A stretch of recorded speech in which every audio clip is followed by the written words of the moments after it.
Magandang umaga sa lahat. Ngayong umaga ay babasahin po natin ang ikawalong kabanata ng Marcos at magbabahagi ng salita ay si Pastor Basil.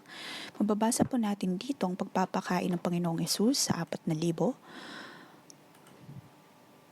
At sa unang bahagi ay makikita po natin ang ugnayan sa pagitan ni Hesus at ng kanyang mga disipulo.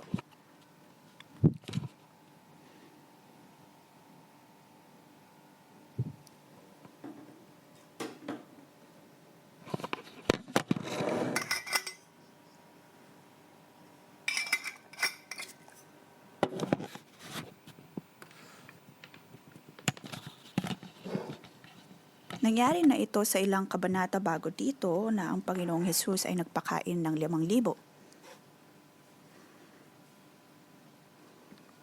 Ang milagrong ito ay nagpapakita kung sino nga ba ang Panginoong Hesus.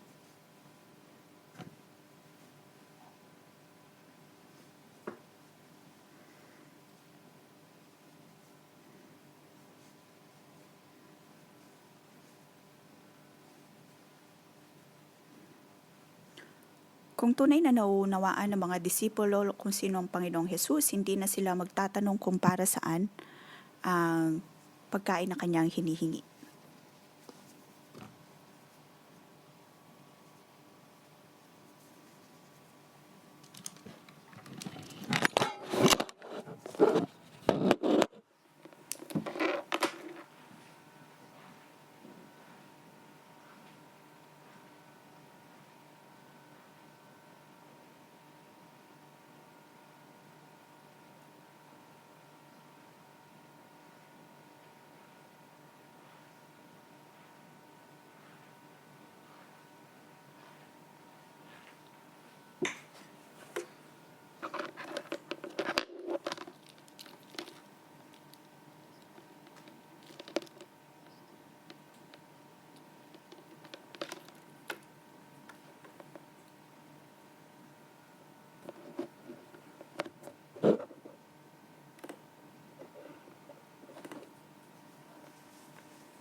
Maaari po nating basahin ang libro ng mga awit, kabanatang 107.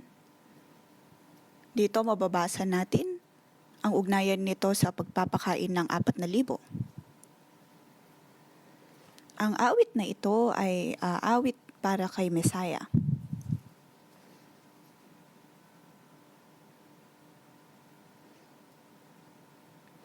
Nung nakaraan sa pagpapatila ng Panginoong Hesus ng unos ay naisulat din po ito sa libro ng mga awit.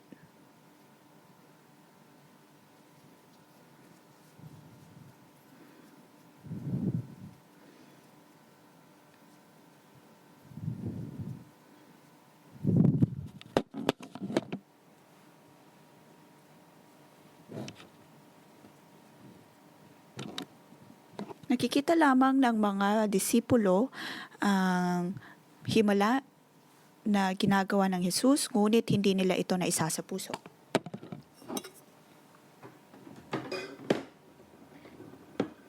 Dahil kung totoong nakatuon ang kanilang puso at isip ng ayon sa pananampalataya, kanilang makikita ang kadakilaan ng Mesaya.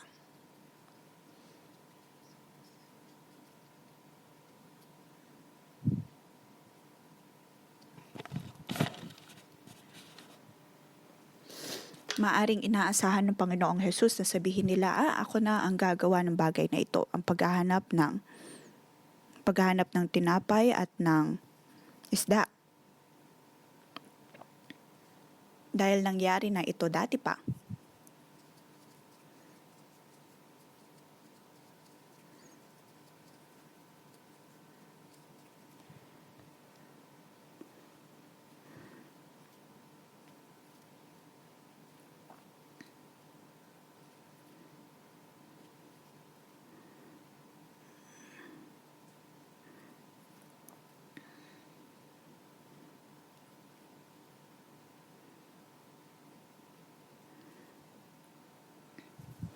Naranasan na mismo ng mga disipulo ng Panginoong Hesus ang paghihimala niya, ngunit hindi pa rin nila ito tinatanggap ng may pananampalataya.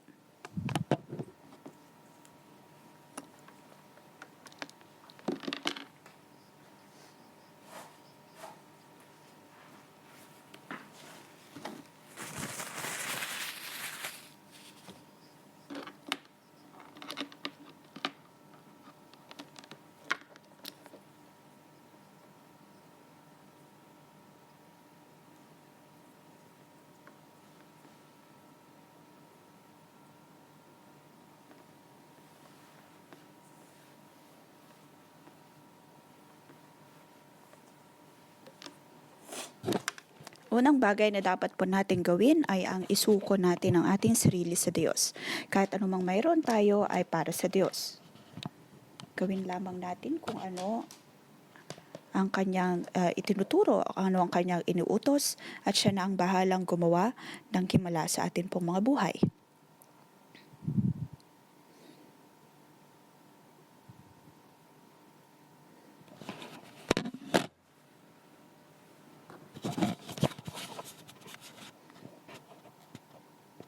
May mga pagkakataon na tuwing ako ay nagmamaneho ng sasakyan at kasama ko si Pastor Joshua, aking pinagdadasal na magkaroon ng parking lot. At nangyari nga ito. Kahapon lamang ay binisita ko ang aking ama sa isang ospital at madalas ay napakahirap maghanap ng parking lot.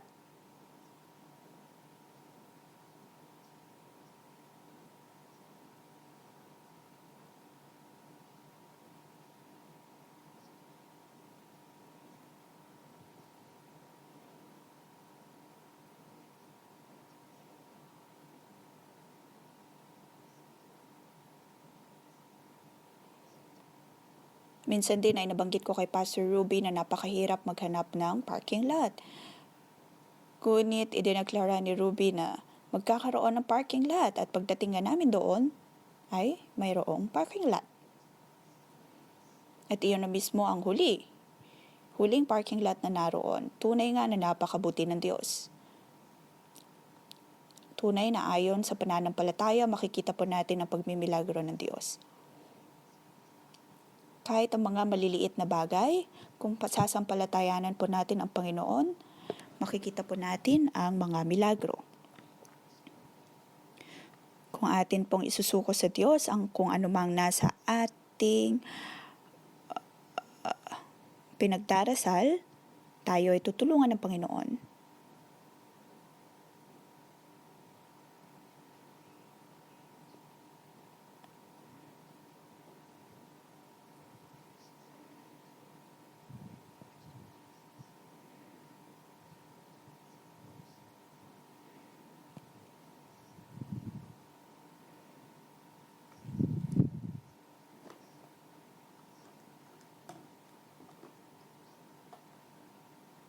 Sunod sa verse 11 hanggang 13, may mga dumating na mga Pariseo at nakipagtalo kay Jesus dahil nais nilang makakita ng himala mula sa langit, at dito'y napabuntong hininga lamang si Jesus. At saka sinabi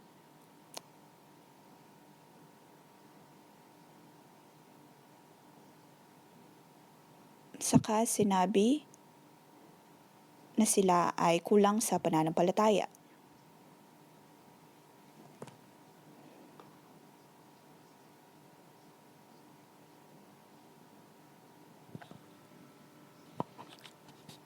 Nabanggit ang pagiging pangalunyang henerasyon, at ang tinutukoy ng Panginoong Hesus dito ay ang kanilang pananampalataya sa Jesus, pagkatapos ay pagsunod pa rin sa gawain ng mga sumasamba sa mga Diyos-Diyosan.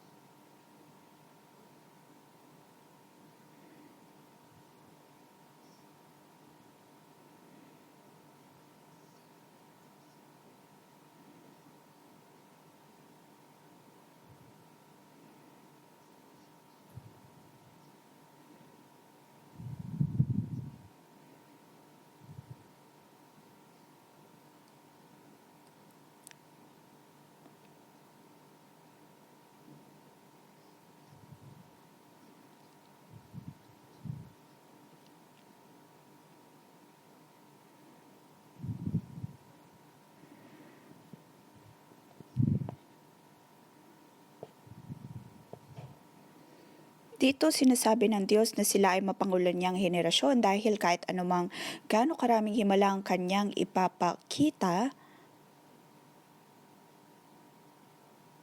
hindi pa rin maniniwala ang mga pariseyong ito.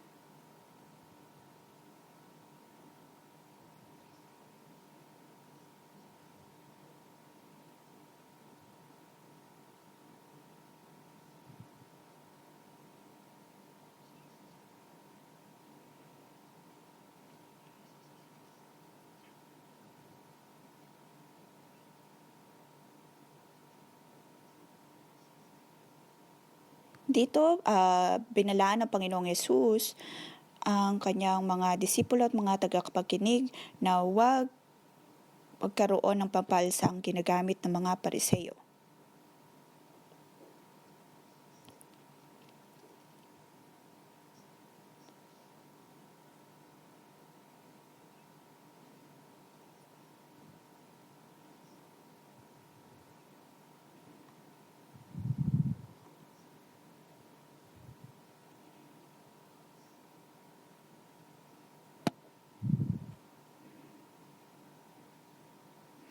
Kung atin pong susundin ng Diyos, madalas ay gusto po nating makita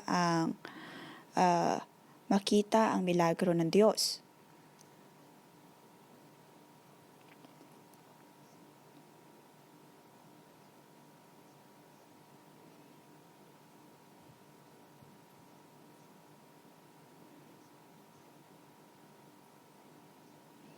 Ang banal na espiritu ay nasa atin. At tayo din po ay makakaranas ng mga himala. Naway, hindi po natin pangawakan ang mga pampaalsang ito.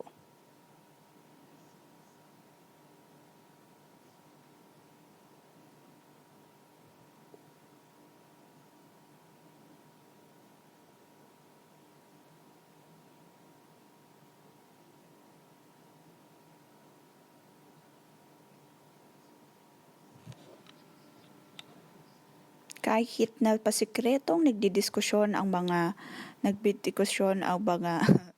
ang mga pariseyo, ito ay naririnig pa rin ng Diyos.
Muli pinapaalala ng Panginoong Yesus na siya nga ang Mesaya, ang nadala ng kalangitan sa mundo.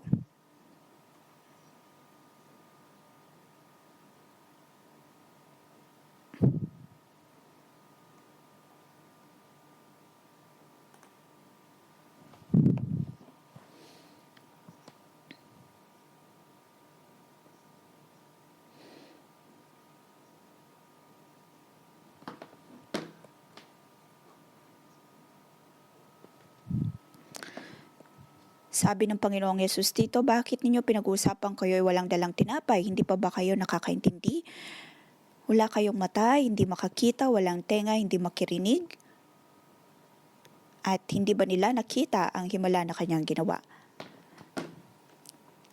Dito, tinuturo lamang ng Diyos na huwag maging katulad ng mga Pariseyo na walang pananampalataya. Sunod ay sa verse 22 hanggang 26, itong pagpapagaling ng Panginoong Hesus sa isang lalaking bulag. Kung saan pinadala niya ang lalaking ito o kaya sila'y nakarating sa Bethsaida at dinala ng mga tao sa kanya ang isang bulag.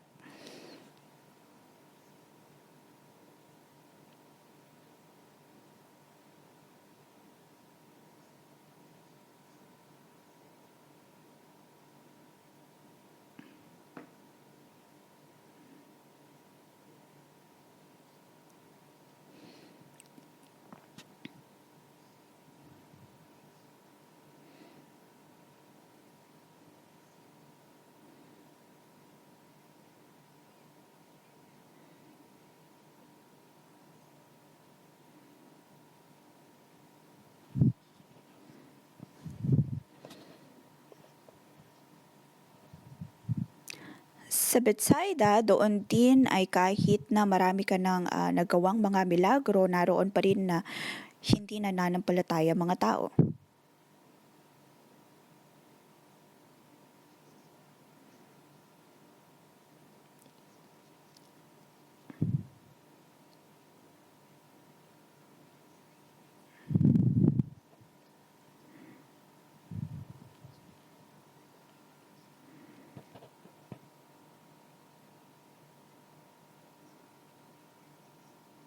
Doon ay inakay na Diyos ang bulag at dinala sa labas ng bayan dahil ayaw niyang maapektuhan siya ng uri ng pag-iisip ng mga taong naroon.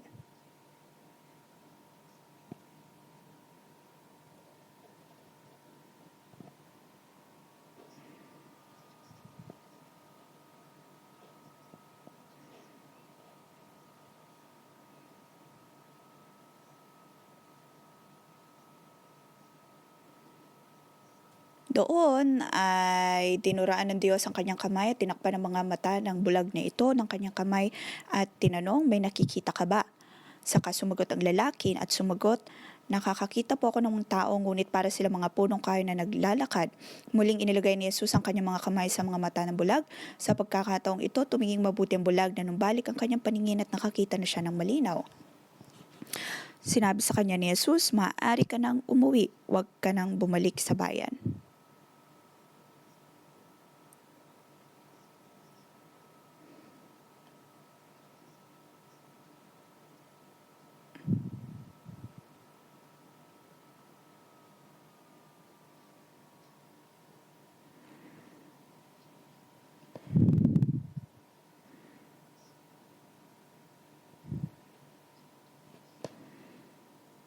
Ginawa ito ng Diyos ng 2 beses. Bakit? Dahil minsan, may mga pagkakataon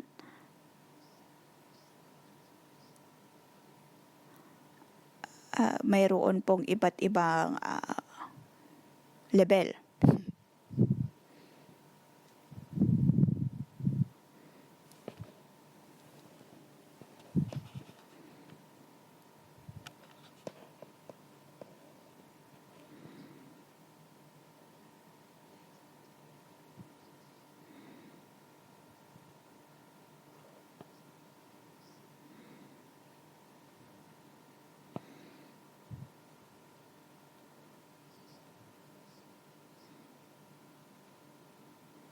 Mababasa po natin dito ang mga propesiya tungkol sa Mesaya.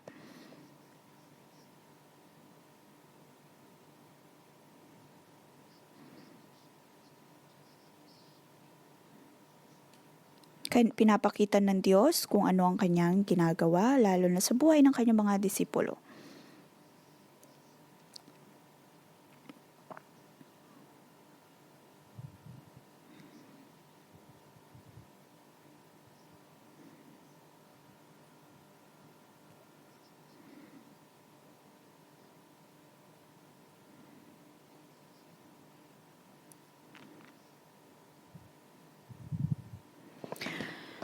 May mga nagtanong sa Panginoong Hesus kung siya ba ay si Juan Bautismo o kung ano ang kanyang tunay na pagkakakilanlan. Kaya naman may mga pagtatanong kung siya ba si Elijah o kung sino nga ba siya.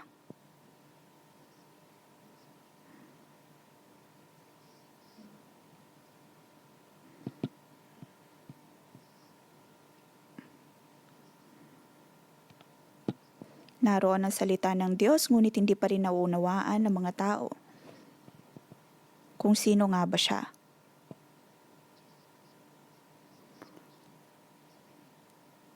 Ngayon, kung tayo pong tatanungin ng Panginoong Hesus, sino si Hesus sa ating pong buhay, o kung sino si Hesus, kung hindi po natin ito masasagot, ibig sabihin ng kanyang kaligtasan ay napakalayo sa atin. Ang Diyos, ang Panginoong Hesus ay ang Diyos, ang ating tagapagligtas, ang anak ng Panginoon. Kaya naman hindi ba't bago tayo babautismuhan ay tinatanong muna tayo kung kilala ba natin o kinikilala natin na ang Panginoong Hesus ay ang Diyos.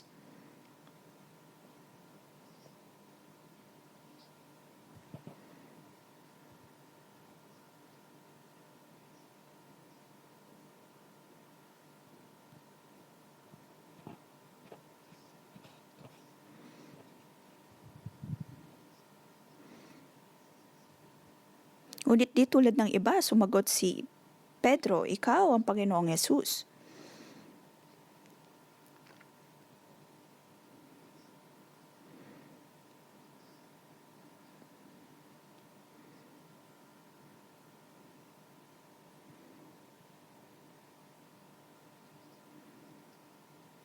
Ngunit sila ay binalaan ng Panginoong Hesus na huwag ipagsabi sa iba ang tungkol sa Kanya.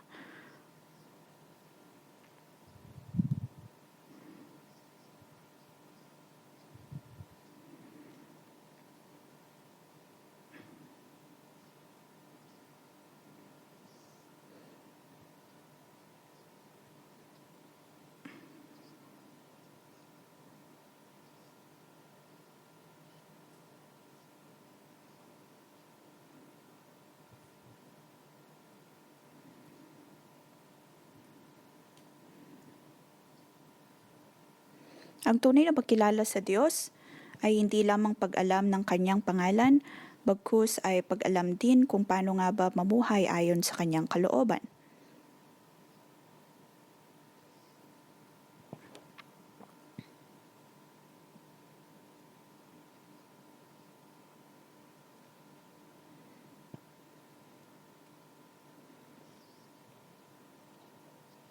Ang Espiritu ng Panginoong Hesus ay nasa atin. At kahit namang gawin po natin ay atin pong pinapakita ang Diyos.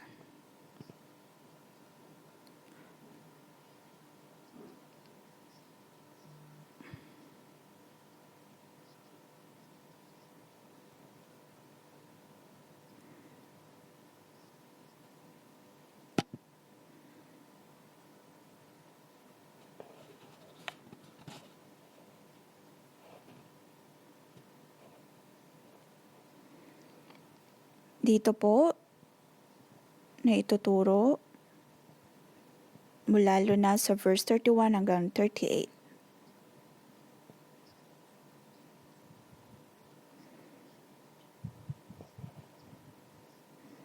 Ang Diyos ay namatay para po sa ating mga kasalanan.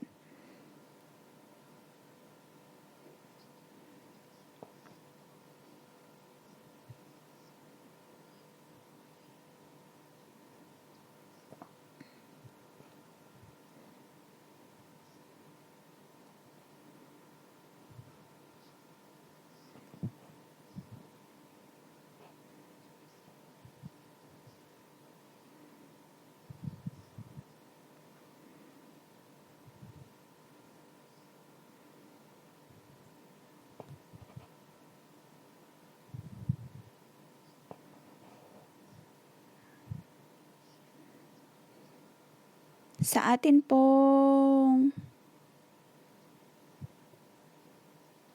pagbabahagi ng Ebanghelyo, dapat po nating maipakita na ang pagpapala ay hindi bastang hinahabol. Dahil madalas ang gusto natin ay mabilisang pagpapala. Ngunit ngayon lamang sinasabi ng Diyos na siya ang anak ng Panginoon, siya ang anak ng Diyos. At dapat po tayong sumunod sa Kanya. Paano tayo susunod sa Kanya?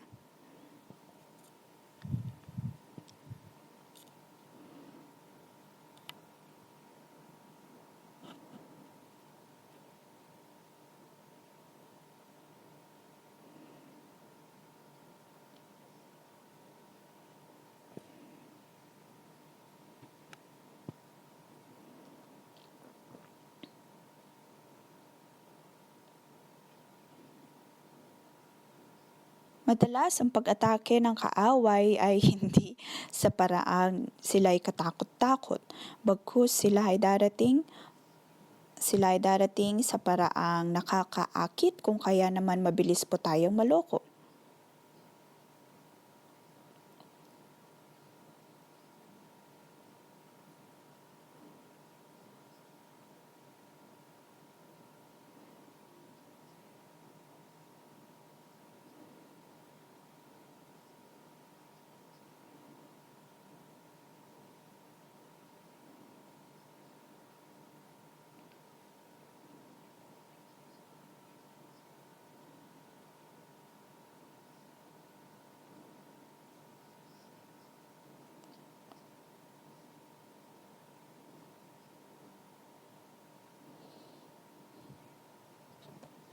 Ang nais ng tao ay ang maging masagana, ang makilala ng mga nasa mundo, o kaya ang nais natin ay maramdaman natin na tayo ay importante.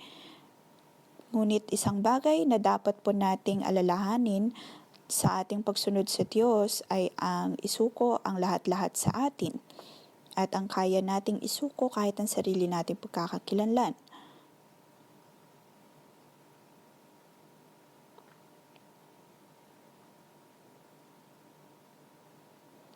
Katulad nga sinasabi ng Panginoong Hesus,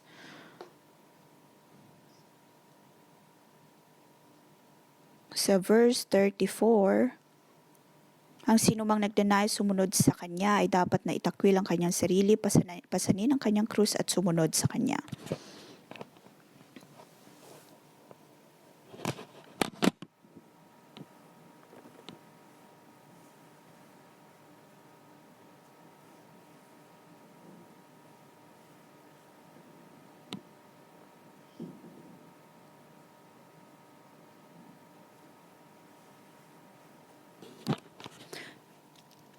Minsan ay mayroong nakipag-usap sa akin na isang businesswoman.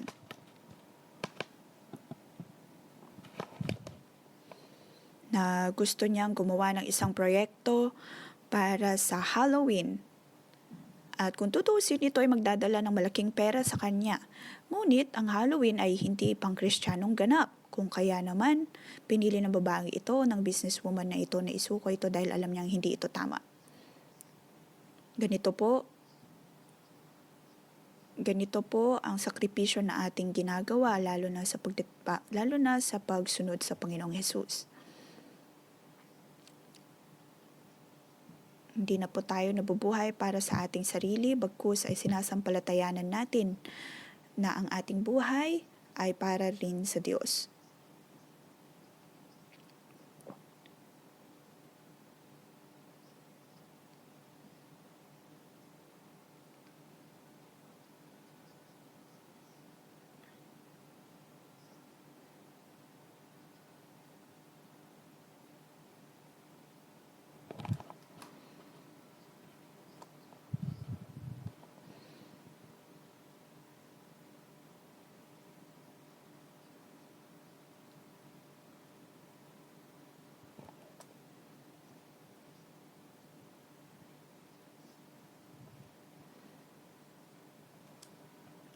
Maaring sa ating buhay ay sinasabi po natin, ang dami pa akong gustong gawin.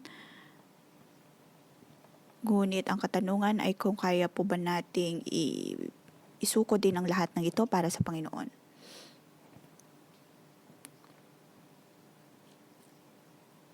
Verse 35, ang sino mang nagdenayas na magligtas ng kanyang buhay, mawawala nito, ngunit ang mawala ng kanyang buhay, alang-alang sa akin, sa magandang balita ay magkakamit nito.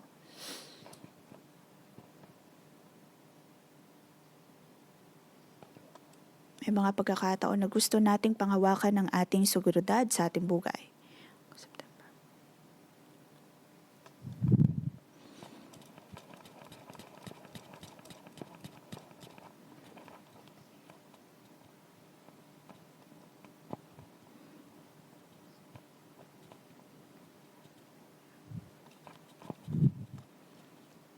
Kaya po ba nating mabuhay araw-araw ayon sa pananampalataya?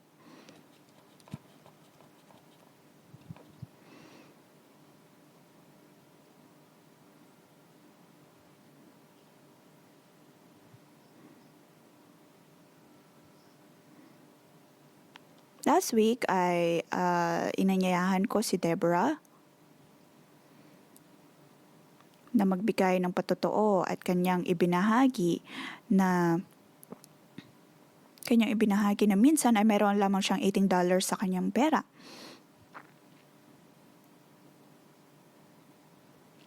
Ngunit nagpatuloy pa rin siya sa pananampalataya sa Diyos. At ang nais niya ay ang patuloy na sundin ng Panginoon at maging ang iglesia.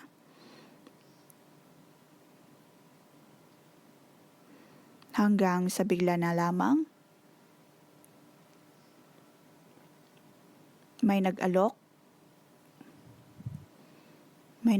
na pagpalain siya.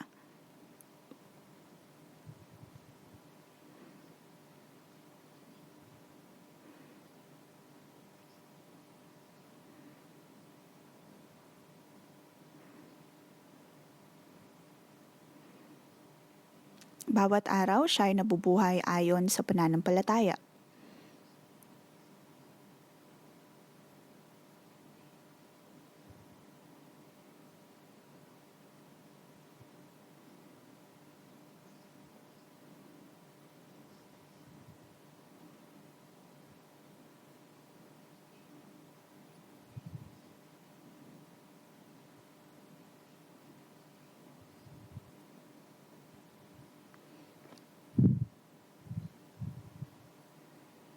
Sunod na sinasabi ng Panginoong Hesus, "Tiis totoo, sapagkat ano bang mapapala ng isang tao, makamtan man niya ang buong daigdig, ngunit mapapahamak naman ang kanyang sarili. Ano ang maibabayad ng isang tao para mabawi ang kanyang buhay?"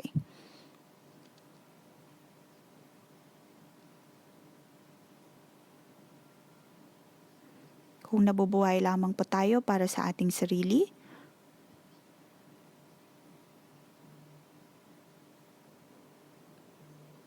wala po tayong madadala sa Diyos.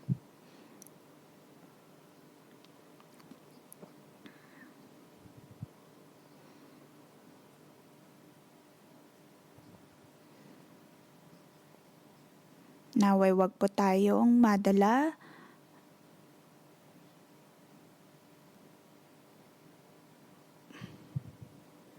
basta lamang ng kung anong nakikita natin sa mundo.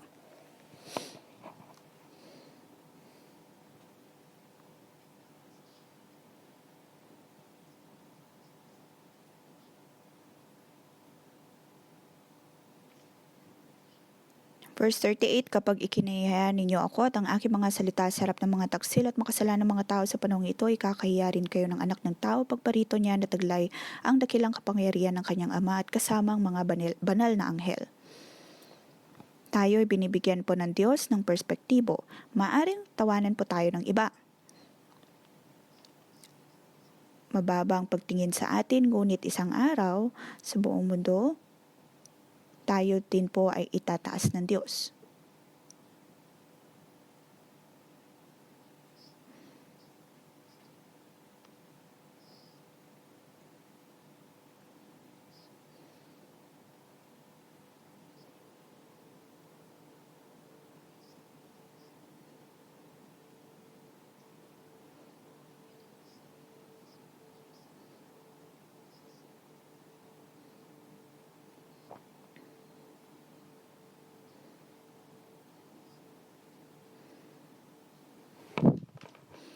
Minsan ay may nagtanong sa akin, bakit mo binenta ang iyong tahanan o kaya bahay sa Canada? Iniwan ang lahat-lahat doon upang pumunta sa Hong Kong.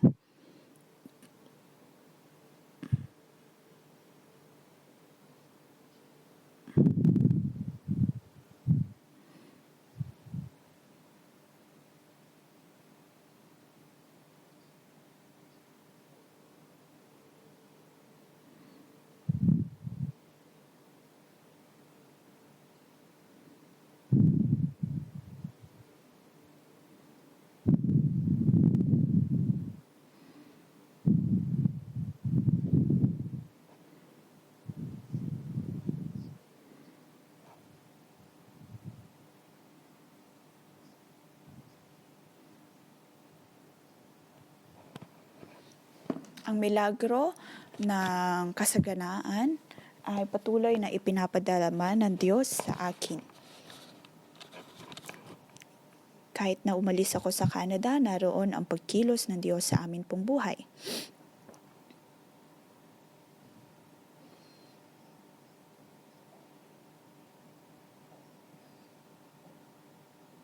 Ipinapakita po ng Diyos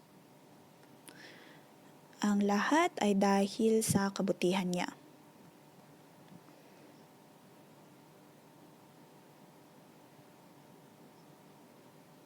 Tayo ay patuloy na pagpapalain ng Diyos at kanyang sasamahan.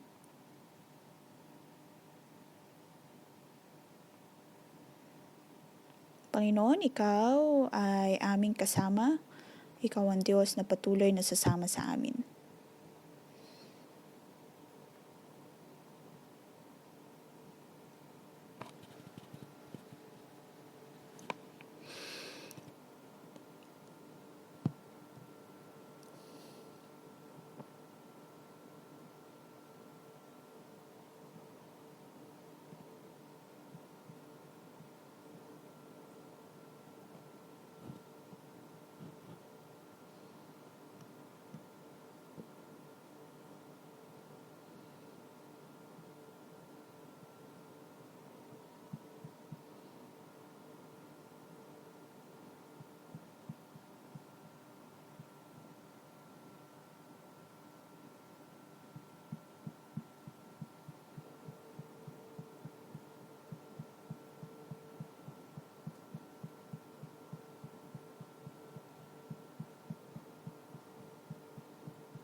Panginoon, kami nagpapasalamat sa iyo dahil ikaw ang Diyos na siyang lumalaban para sa amin. Ikaw ang gumagawa ng mga himala.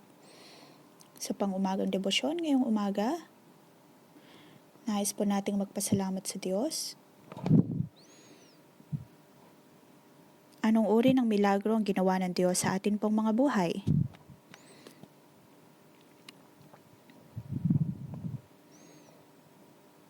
Ngayon, maaari po kayong maupo at maaari po ninyong sabihin sa Diyos ang inyong pasasalamat. Sabihin niyo sa Diyos, Panginoon, ikaw ay napakabuti.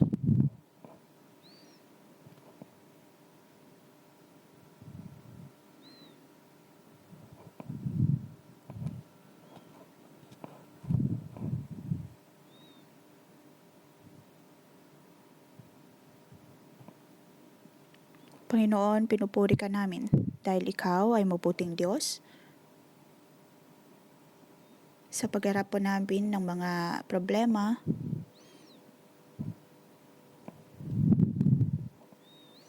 bago pa man ako manalangin o Diyos, hinihayaan mo na ako na makatanggap ng milagro. Nang ako ay nasa banig ng karamdaman, pinagaling mo ako.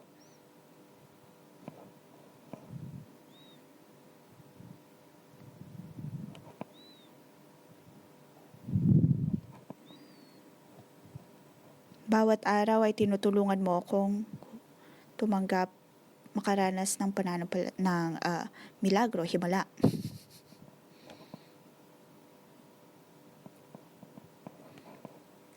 Patuloy mo kaming sinasamahan at pinangungunahan na lumakad ayon sa iyong mga himala.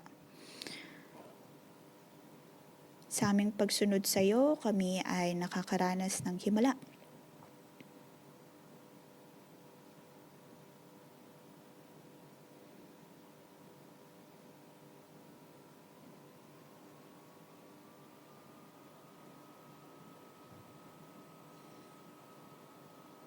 Sa atin pong pagsunod sa Diyos, dapat po tayong lumakad sa katotohanan.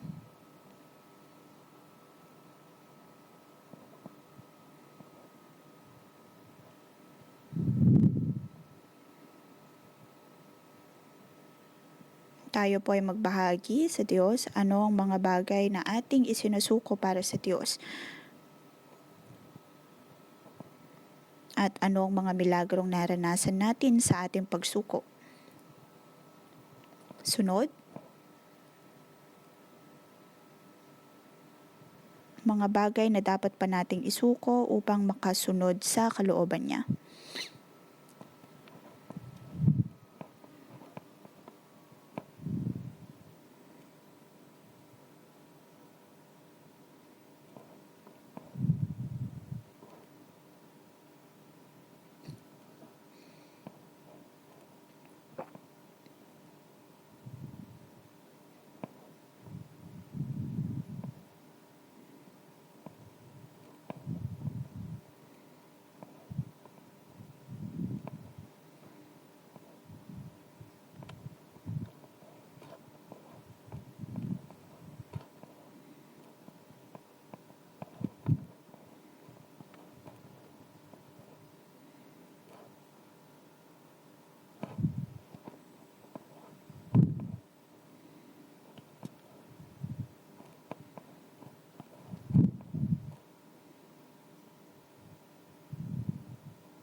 Panginoong Yesus, kami ay nagpapasalamat sa iyo.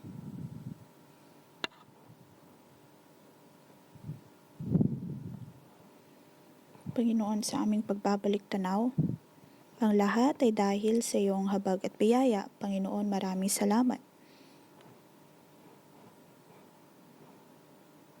Amin mang isinusuko ang aming mga propesyon.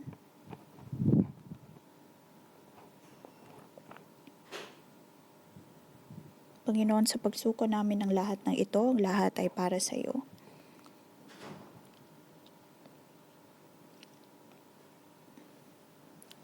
Patuloy lamang kaming magpapasalamat sa iyong kabutihan.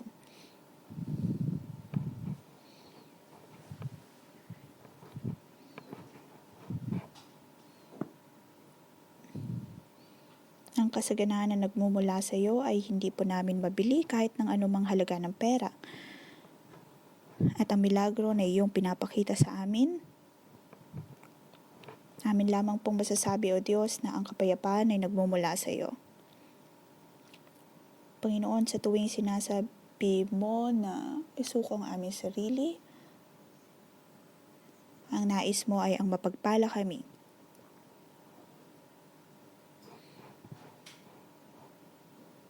Mga kapatid, itaas po natin ang ating mga kamay at ilagay ito sa ating mga dibdib.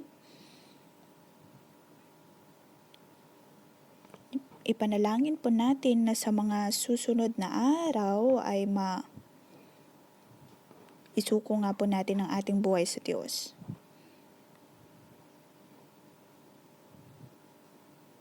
Maaari ngayon ay tinatawag na kayo ng Diyos upang isuko ang lahat sa Kanya. Sabihin natin sa Kanya na tayo ay handa.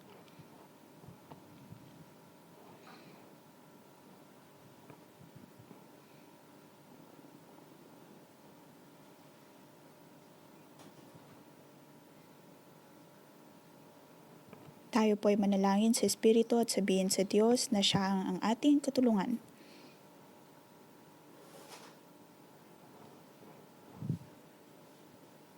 Panginoon, naway ang iyong liwanag ang dumating sa amin pong mga buhay upang amin pong makita.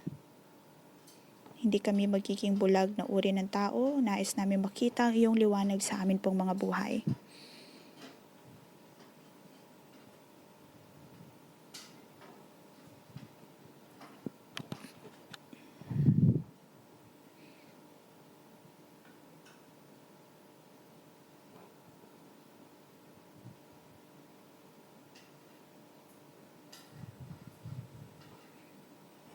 Ako ay susunod sa iyo habang buhay.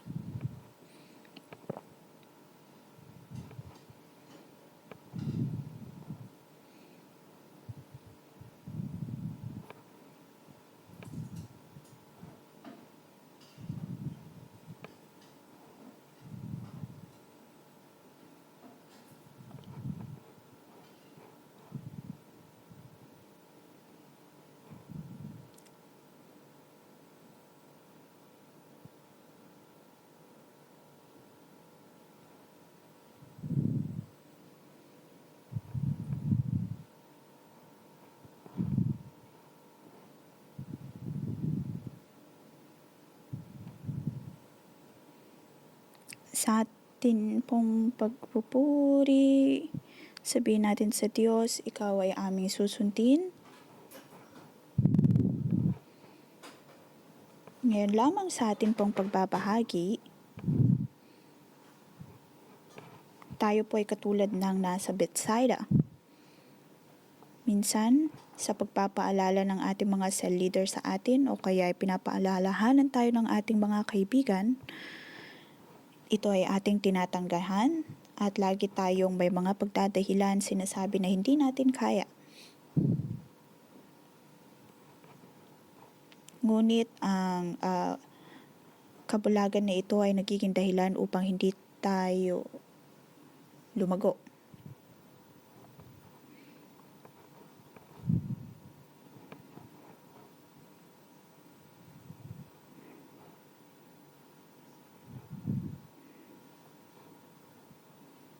Maaring minsan ay sinasabi natin paanong bawat araw ay Nagbabasa ako ng Biblia, ngunit ang aking espiritual na buhay ay hindi lumalago.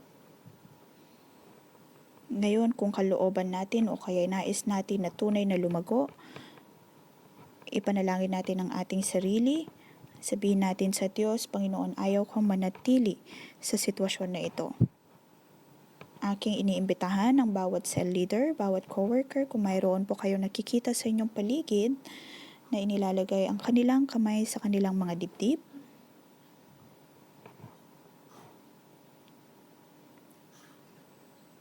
Sila po ay tulungan natin na magtungo sa entablado.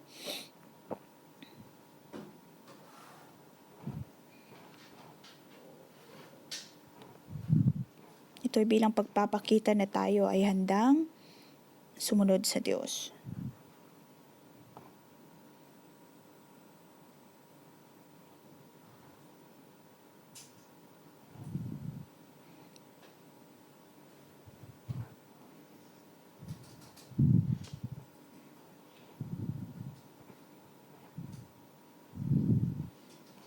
Ang bawat isa po sa atin ay tagasunod ng Diyos.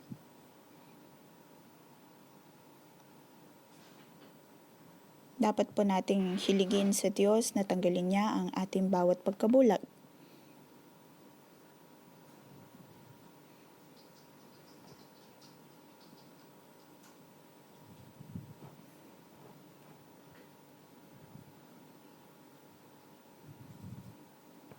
Nawa ang salita ng Diyos ang magpalakas sa atin.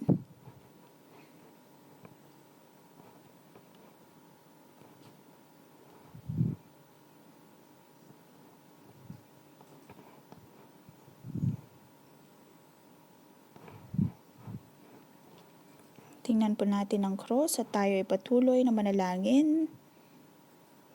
Ang Diyos ay determinado na pagilingin po tayo.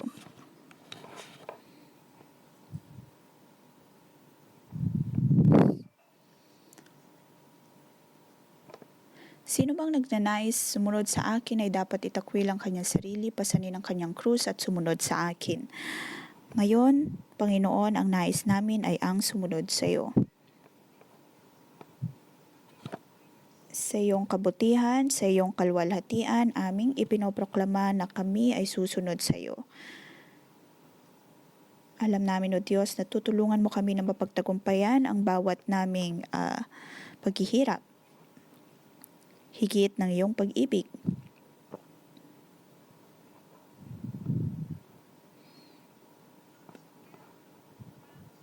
Panginoon, kami ay sama-samang tumudulog sa iyo.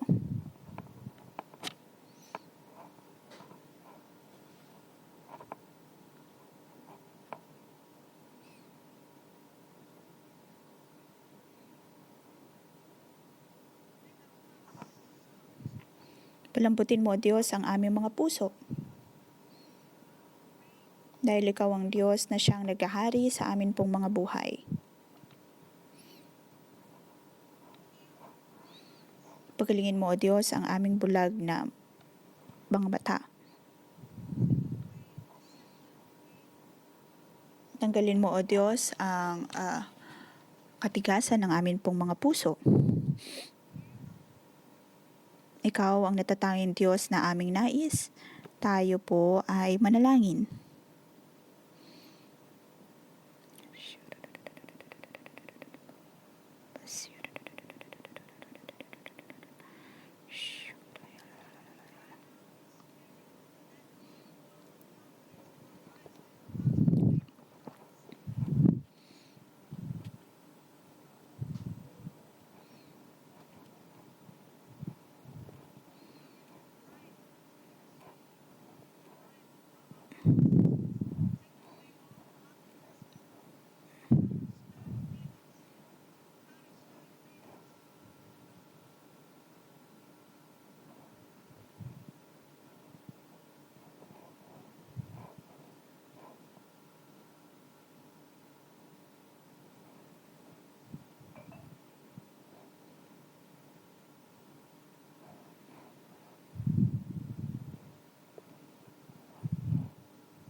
Ngayon, sa ating kagustuhan na sumunod sa Diyos, atin din pong ipanalangin ang ating mga sarili. Panginoong Hesus, iyong sinabi na kung sino mang dudulog sa iyo, sino mang nais na sumunod sa iyo ay dapat na itakwil ang kanilang sarili, pasanin ng krus at sumunod sa iyo. Ngayon, O Diyos, ako ay handa upang isuko ang aking sarili. Panginoon, naway tanggalin mo ang katigasan ng aking puso. Ang nais ko ay matitili sa iyong kalooban. Ayon sa Espiritu na iyong ibinigay sa akin, ako ay handang magparaya at hindi aasa sa aking sariling kakayahan.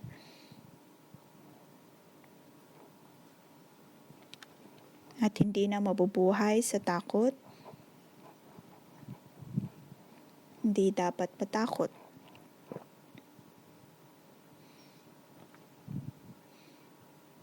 Amin pong isinusuko ang aming buhay sa iyo. Panginoon, patuloy mo kaming samahan sa ngalan ni Jesus. Amen.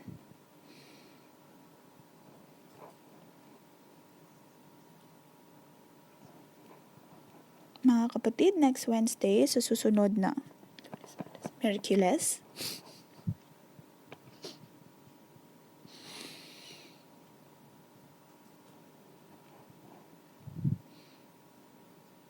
magkakaroon po tayo ng grupo na magtutungo sa Taipo upang ibahagi ang Ebanghelyo ng Diyos.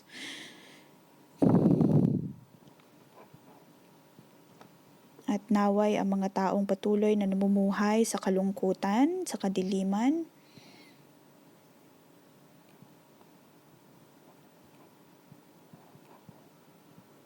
ay makapanumbalik sa Diyos.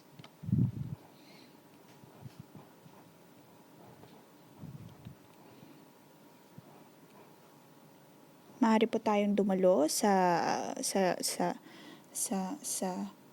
pangyayaring ito, o kaya maaari nating dalhin ang ating mga cell member. Tayo po ay tumugon sa Diyos.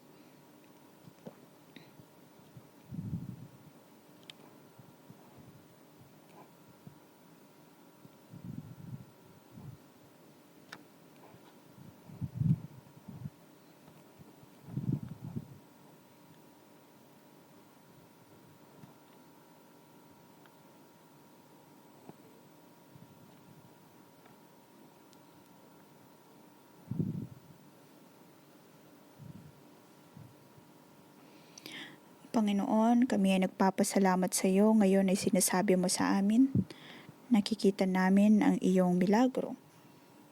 Buksan mo, Diyos, ang aming mga espiritual na mata upang makita namin ang iyong kalwalhatian.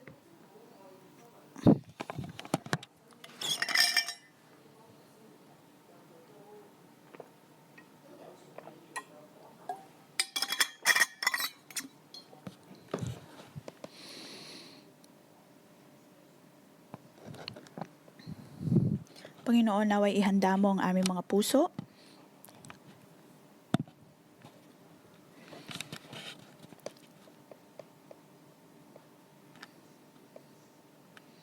Atin pong itaas ang ating mga kamay at ating ipanalangin ang event na ito.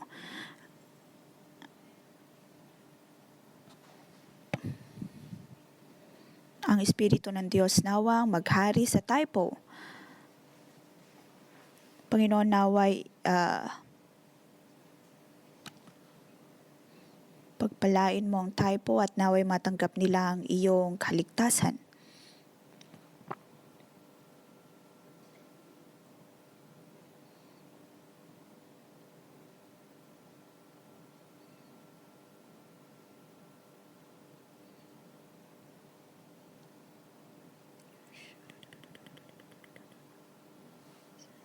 Panginoon, kami nagpapasalamat sa iyo. Salamat, O Diyos, sa iyong pangunguna.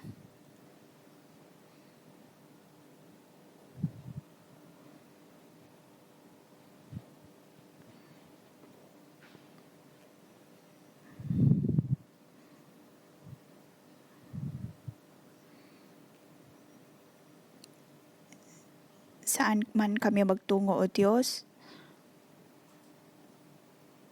sa ngalan ng Panginoong Hesus, aking pinoproklama na sa gabing iyon ay magkakaroon kami ng iba't ibang mga katao at aming sasabihin, O Diyos, na Ikaw nga ang Diyos na patuloy na nagbibigay sa amin ng kapayapaan. Tanging sa iyo lamang na magkakaroon kami ng mga pagpapala. Atin pong ipikit ang ating mga mata.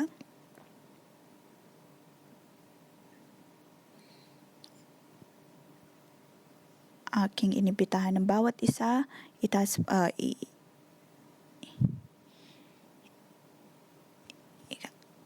atin po i-stretch ang ating mga kamay at sabihin natin sa Diyos, Panginoon, narito kami na handang gawin ang nais mo.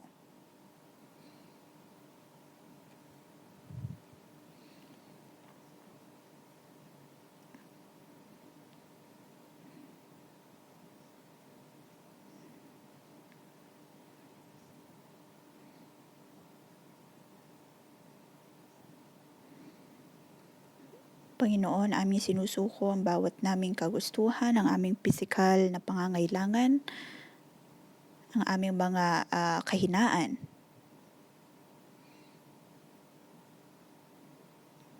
Panginoon, handa kaming isuko ang lahat para sa iyo.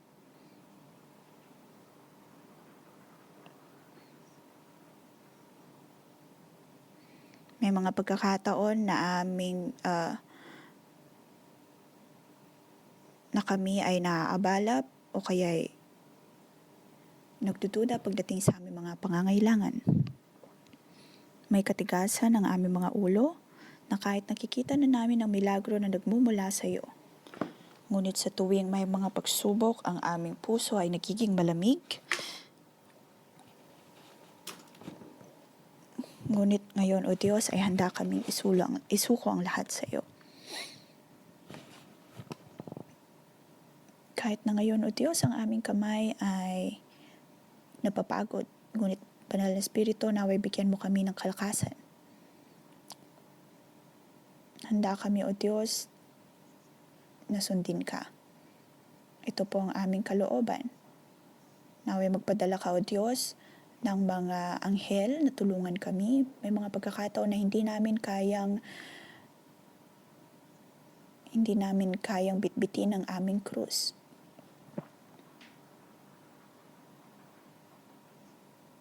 Ngunit alam namin na ang Banal na Espiritu ang siyang tutulong sa amin.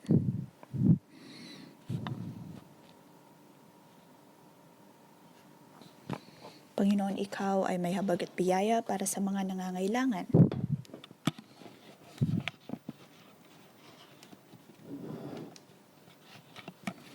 Nais ka naming sundin. Kami ay nagpapasalamat sa iyo.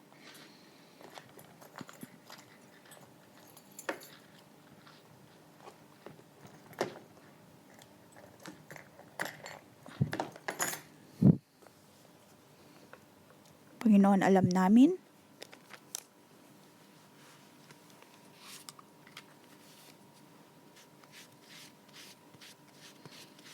na ang krus na ito ay pagpapakita din ng iyong kalooban sa amin. Ngayon, tayo po ay tumanggap ng pagpapala sa ngalan ng Panginoong Hesus. Kayo ay aking pinagpapala na anumang inyong nararanasan, ang lahat ng ito ay para mapalakas ang inyong kalamnan lalo na sa pagsunod sa Diyos.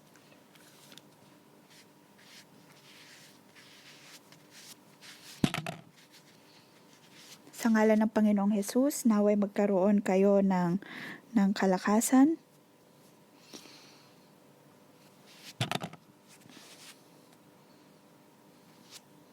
Lahat kayong narito ay mabuti at sa ngalan ng Panginoong Hesus, kayo ay aking pinagpapala.